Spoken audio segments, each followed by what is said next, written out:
ரிஷபத்துக்கு இப்போ பார்த்தீங்கன்னா உங்களுக்கு வந்து பெரிய விஷயத்திலே அடுத்த 2.5 வருஷத்துக்கு உங்களுக்கு வந்து இந்த வருஷம் தமிழ் வருஷமே கிடையாது. அடுத்த 2.5 வருஷத்துக்குமே யோகியம் ஓஹோன்னு இருக்கக்கூடிய ராசி. ஏன்னா சனி 11ல் வரும். சனி 11ல் வர்றது வந்து சுக்கிரனுக்கு சனி 11. சுக்கிரன் தான் உங்கள் அதிபதி. அதனால் பள்ளிக்கொண்ட பெருமாள் எந்த ஊரில் பள்ளிக்கொண்ட பெருமாள் இருந்தாலும் பிடிச்சிக்கணும். என்ன ரொம்ப நல்லது இவங்களுக்கு நடக்கும்னா, ரிஷபத்துக்கு ரொம்ப நாளாக உடம்புல ஏதாவது ப்ராப்ளம் இருக்கும். அது ரொம்ப நாளாக தொந்தரவு கொடுக்கும். 5 வருஷம் 7 வருஷமெல்லாம் மருந்து மாத்திரை எடுத்திருப்பாங்க. டாக்டர்கிட்ட போகிறதுக்கே பயப்படுவாங்க. ஆயுர்வேதிக்கு போவாங்க, ஹோமியோ போவாங்க.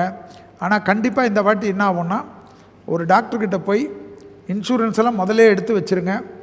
ஒரு டே கேர் சர்ஜரி, 1 நாள் சர்ஜரி, 2 நாள் சர்ஜரி இருந்து சந்தோஷமாக முடிச்சுட்டு சின்ன பையனை மாதிரி ராஜேஷ் சாரை மாதிரி மாறி சந்தோஷமாக உங்கள் வாழ்க்கையை ஆரம்பிங்க. ஏன்னா ரிஷபத்துக்கு இத்தினி ஒரு 7 வருஷம் 8 வருஷம் ஆமாம் இந்த நோயுடைய தாக்கத்திலே பயம் இருக்கும்.